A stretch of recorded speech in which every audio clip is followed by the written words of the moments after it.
नमस्कार। आज चेतना रेडियो के स्टूडियो में हमारे मेहमान हैं मिथलिन इंडिया प्राइवेट लिमिटेड कंपनी के डेटा आर्किटेक्ट पंकज मोटियार। आपका इस चेतना रेडियो के स्टूडियो में स्वागत है। धन्यवाद। नमस्कार सभी को।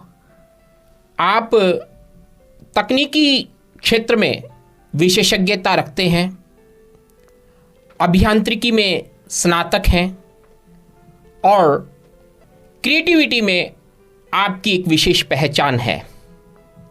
सबसे पहले तो मैं पंकज मोटियार साहब से जानना चाहूँगा कि आप आज जिस मिथलिन इंडिया प्राइवेट लिमिटेड कंपनी में कार्य कर रहे हैं, इस कंपनी का परिचय दें और इस कंपनी में आपकी क्या भूमिका है।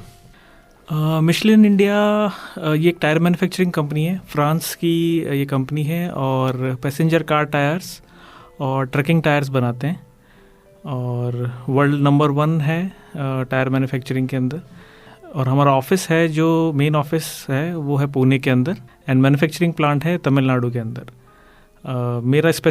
मेरा जो रोल है एज ए डेटा आर्किटेक्ट, जो ट्रकिंग टायर्स होते हैं उनका पंक्चर प्रेडिक्शन करते हैं हम कि वो टायर कब ख़राब होने वाला है। लगभग हमारे प्रोग्राम्स ऐसे रहते हैं जो कंप्यूटर विजन से रिलेटेड, कंप्यूटर गिल्ड से रिलेटेड, जो कि टायर से डेटा कलेक्ट करते हैं एक्सटर्नली और इंटरनली, लाइक फ़ोटो इमेजेस और कौन से ट्रक पे चल रहा है, कितना लोड है उससे, और उससे पहले ही पता लगाते हैं कि ये टायर कब पंचर होने वाला है, ताकि पंचर होने से पहले ही इस टायर को चेंज किया जा सके। क्या बात है। मैं कहूँ कि आप तकनीकी रूप से भविष्यवक्ता हैं और आप इस बात का अनुमान लगा लेते हैं कि किस वाहन का टायर कब पंचर होने वाला है। और कितनी उपयोगी बात है कि यदि किसी वाहन चालक को समय पर यह पता लग जाए कि उसका वाहन अब पंचर होने वाला है तो वह बहुत सी दुविधाओं से बच सकता है। पंकज मोटियार जी, आपको इस मुकाम पर पहुंचने के लिए आपने शिक्षा का कौन सा रास्ता चुना, क्योंकि आपने हमारे श्रोताओं के लिए एक बिल्कुल नई जानकारी दी है और यह युवाओं के लिए भी बहुत उपयोगी है। मैं आपकी शिक्षा के बारे में जानना चाहता हूं। मैं अपने श्रोताओं को बता दूं कि पंकज मोटियार साहब बीकानेर के मूल निवासी हैं और बीकानेर में ही आपकी स्कूली शिक्षा हुई। मैं आपकी शिक्षा के बारे में जानना चाहता हूं। यूजुअली अगर आप 10वीं करने के बाद, जैसे मेरा ज़्यादा इंटरेस्ट था वो तो गणित में, मतलब मैथमेटिक्स में था, तो मैंने mathematics Lee. 11th and 12th मैंने मैथमेटिक्स में किया और उसके बाद मैंने इंजीनियरिंग के लिए ट्राई किया और मेरा सिलेक्शन हुआ कंप्यूटर साइंस के लिए। तो मेरी कंप्यूटर साइंस में भी रुचि थी और इलेक्ट्रॉनिक्स में भी रुचि थी, तो वो दोनों ही मेरे काम आई। इलेक्ट्रॉनिक्स के अंदर मेरी रुचि और कंप्यूटर साइंस के अंदर मेरी जो डिग्री थी, उन दोनों को मिला के ही मैं आज कह सकता हूँ कि मैं आज यहाँ पे हूँ। और क्योंकि कंप्यूटर साइंस से रिलेटेड प्रोग्राम बनाते हैं, इलेक्ट्रॉनिकली हम उन सेंसर्स का डेटा कलेक्ट करते हैं, उन दोनों को मिक्स एंड मैच करते हैं और ये प्रेडिक्शन करते हैं कि क्या होने वाला है। ये सिर्फ टायर के लिए नहीं है, ये बहुत सी चीज़ों के लिए काम आता है। आजकल मेडिकल क्षेत्र में भी काम आ रहा है, जब बीमारियों का पहले ही पता लगा लिया जाता है कि कौन सी बीमारी होने वाली है, कौन सी स्टेज के अंदर है। तो ये बहुत सी चीज़ों के अंदर आजकल कंप्यूटर विजन और AI, जो कि आर्टिफिशियल इंटेलिजेंस जिसको बोलते हैं, वो काम आने वाली है। आपने एक हमारे युवा श्रोताओं के लिए बहुत रुचिकर बात कही है कि आपने 10वीं की परीक्षा उत्तीर्ण करने के बाद अपने क्षेत्र को चुना और आज आप जिस क्षेत्र में काम कर रहे हैं वह आपकी अभिरुचि का क्षेत्र है, आपकी जो सृजनशीलता है उसका क्षेत्र है।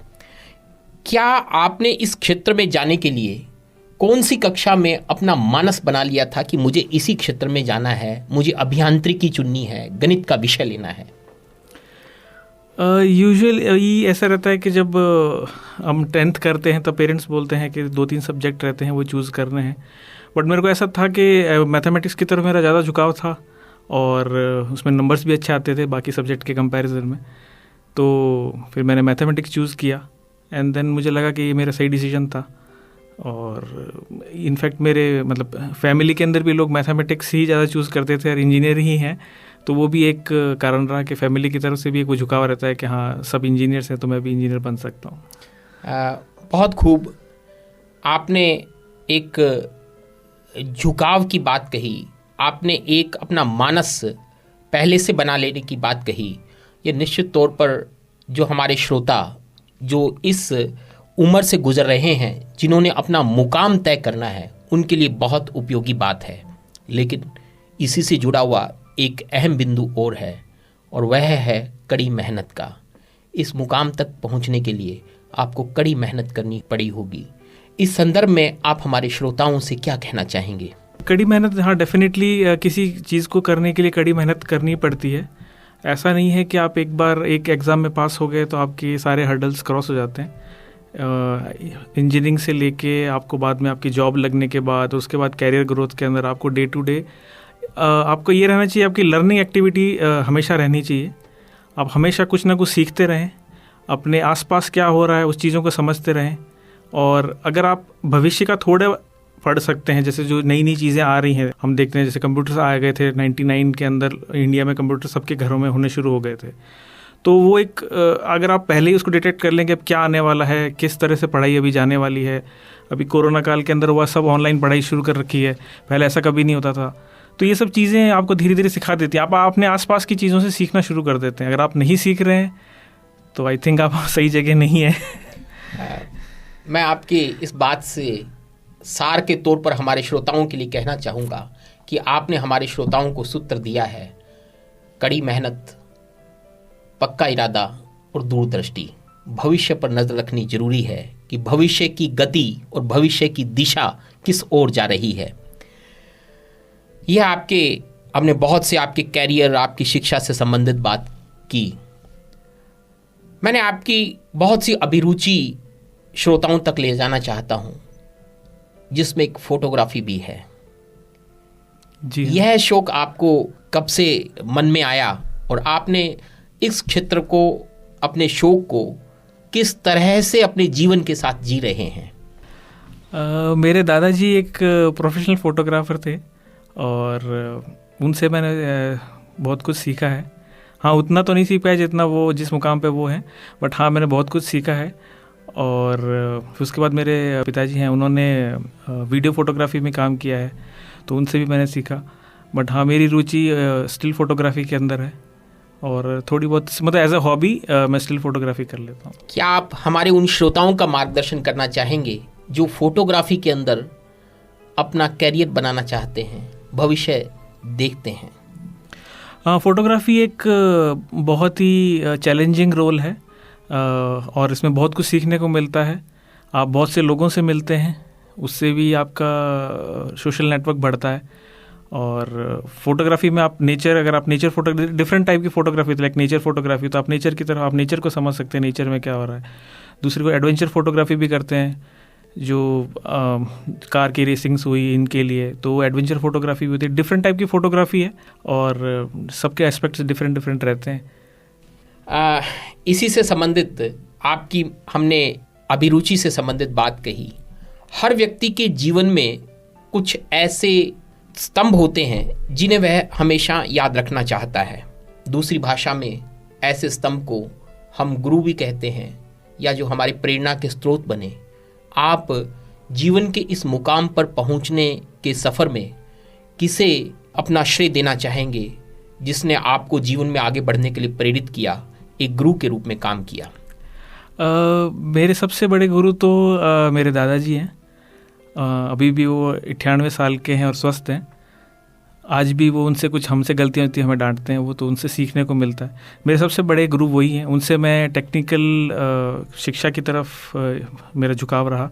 उन्होंने मुझे सिखाया कि कैसी चीज़ों को ट्रीट किया जाता है, कैसे टेक्निकल चीज़ें कैसे काम करती हैं। तो मेरे सबसे पहले गुरु वो हैं।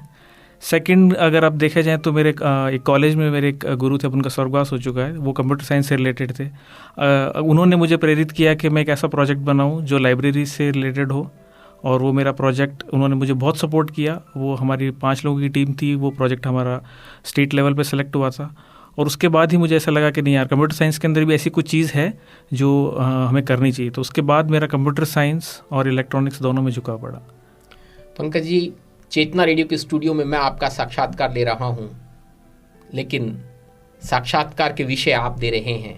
आपने कंप्यूटर साइंस की बात कही, आपने नई तकनीक की बात कही, आपने नई दुनिया की बात कही। जिस तेजी से संसार बदल रहा है, आप इस तकनीकी युग में आने वाले भविष्य के बारे में क्या कहना चाहेंगे? निश्चित तौर पर हो सकता है आपकी बात इस सबको एक काल्पनिक बात लगे, लेकिन एक सुंदर स्वप्न तो होगा।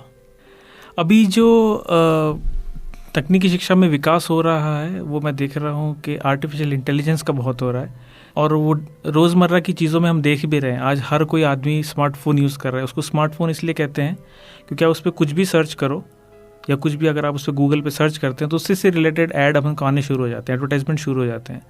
तो ये एक आर्टिफिशियल इंटेलिजेंस है। बाहर के देशों में ऐसी सुविधा है कि अगर आप शॉपिंग करने जाते हैं तो वहाँ पे कैमराज लगे रहते हैं। वो आपके एक्सप्रेशंस देख के, आपके हाव भाव देख के आपको पता लगा लेते हैं कि ये व्यक्ति यहाँ शॉपिंग करेगा या नहीं करेगा। और ये सब चीज़ें आर्टिफिशियल इंटेलिजेंस से ही पॉसिबल हो पाई हैं। मेरा स्कोप अभी ज़्यादातर आर्टिफिशियल इंटेलिजेंस में है, तो मैं उसी पे ही बोलूँगा कि आर्टिफिशियल इंटेलिजेंस सभी जगह आ रहा है, चाहे वो किसी भी चीज़ में हो। आज का आप कारें ले लो, चाहे मोबाइल फ़ोन ले लो, चाहे वैक्यूम क्लीनर ले लो घर का, वो भी आजकल आर्टिफिशियल इंटेलिजेंस से ही चल रहे हैं। आपने हमें एक नई जिज्ञासा और नया सवाल दे दिया, लेकिन चेतना रेडियो के माध्यम से दूरसंचार सेवाएं एवं उपभोक्ता विषय पर और साइबर क्राइम, उससे अपराध और सतर्कता के विषय पर बातचीत करते हुए हमने श्रोताओं से इस आर्टिफिशियल इंटेलिजेंस की बात कही थी। हमने अपने श्रोताओं को सामान्य भाषा में इस रूप में इस बात का संकेत किया था कि किस तरह से आर्टिफिशियल इंटेलिजेंस गूगल पर आपके किसी बात को, एक बात को सर्च करने से आपकी भावनाओं को समझ जाता है, आपको किस चीज़ की आवश्यकता है उस बात को समझ जाता है। निश्चित तौर पर ये एक बहुत बड़ा विषय है। आज की समय सीमा में इस पर बात नहीं की जा सकेगी। हम आपसे आग्रह रहेगा कि जब भी आपको अवसर मिले, हम इस विषय पर अपने श्रोताओं को महत्वपूर्ण जानकारी दें। मैं आपसे कोई जीवन का उस क्षण को अपने श्रोताओं के लिए आपसे रखने के लिए निवेदन करूंगा, जिस क्षण ने आपके जीवन को नई गति दी हो या नया दिशा दी हो, या जीवन में उस क्षण को आप हमेशा याद रखना चाहते हो। कॉलेज में मेरा प्रोजेक्ट सबमिशन हुआ था, और जब मेरे को अलॉट हुआ था तो मुझे मालूम था ये कोई इतना बड़ा प्रोजेक्ट नहीं बनेगा और मैं कुछ नहीं कर पाऊँगा। एंड जब मैं 6 महीने बाद निकले और मेरी कड़ी मेहनत और मेरे जो गुरु हैं संजय रंगा सर जी, उन्होंने मेरी हेल्प की। उसके बाद 6 महीने बाद मैंने देखा कि वो सॉफ्टवेयर 2 जगह इंस्टॉल हो चुका है और अच्छी तरह चल रहा है। और उसके बाद हमारे प्रिंसिपल महोदय ने बोला था कि आप चाहें तो अपने किसी फैमिली मेम्बर को भी बुला सकते हैं जब आपको पारितोषिक के लिए बुलाया जाएगा। तो मैंने अपने दादाजी को और पिताजी दोनों को बुलाया था, और उसके बाद वो भी अपने एक दोस्त को लेके आए थे। तब मैंने देखा था कि जब मेरे को पारितोषिक मिल रहा था, मेरे दादाजी सबसे ज़्यादा खुश थे। तो वो क्षण है जो इसमें आज तक कभी भूल नहीं पाऊँगा। क्या बात है। निश्चित तौर पर वह क्षण खुशी का क्षण भी होगा, वह क्षण एक ऐसा मार्मिक क्षण भी होगा जिसमें आंखों में खुशी की अश्रुधारा भी होगी। आप जैसे युवा, पंकज मोटियार जैसी प्रतिभाएं हमारे युवाओं के लिए मार्गदर्शक हैं, उनके लिए प्रेरणा का स्रोत हैं। आज के इस कार्यक्रम में आप इस बातचीत के अंत में युवाओं के लिए क्या संदेश देना चाहेंगे? युवाओं के लिए मैं कहना चाहूँगा कि आपको कहीं से भी शिक्षा मिले, किसी भी तरह की, चाहे वो तकनीकी शिक्षा हो या नॉन टेक्निकल शिक्षा हो, उसको ग्रहण करें। टेक्निकल शिक्षा का आजकल ज़्यादा महत्व है, तो उसको ग्रहण करें। अपने जो डिसीजंस होते हैं, कई बार कुछ ऐसे हम सोचते हैं कि हमारे डिसीजंस गलत ले लिए, कोई डिसीजन गलत नहीं होता। डिसीजंस के जो मायने होते हैं वो थोड़े चेंज हो जाते हैं, बट अगर आप में दृढ़ निश्चय है और आपने सोच रखा है कि मुझे ये करना है, तो सफलता आज नहीं तो कल ज़रूर आपको मिलेगी। आज हो सकता है कि उस सफलता के मायने उतने ज़्यादा ना हो, लेकिन कल डेफिनेटली वो सफलता आपको मिलेगी। पंकज मोटियार जी ने आज चेतना रेडियो 90.4 FM के स्टूडियो में आकर न केवल हमारे श्रोताओं के लिए महत्वपूर्ण जानकारियां दी हैं, उन्हें प्रेरणा के भावों से संबोधित किया है, वहीं आपने चेतना रेडियो की गुणवत्ता को सुधारने के लिए अपने अमूल्य सुझाव भी दिए हैं। पंकज मोटियार जी, आपका चेतना रेडियो 90.4 FM के स्टूडियो में आने के लिए हार्दिक आभार। और हम आपसे निवेदन करेंगे कि आप चेतना रेडियो, आपका अपना रेडियो, इससे जुड़े रहें। आप जहां भी हों, आप तकनीकी क्षेत्र के माहिर हैं, चेतना रेडियो के श्रोताओं के लिए महत्वपूर्ण जानकारियों को साझा करते रहें। धन्यवाद। धन्यवाद।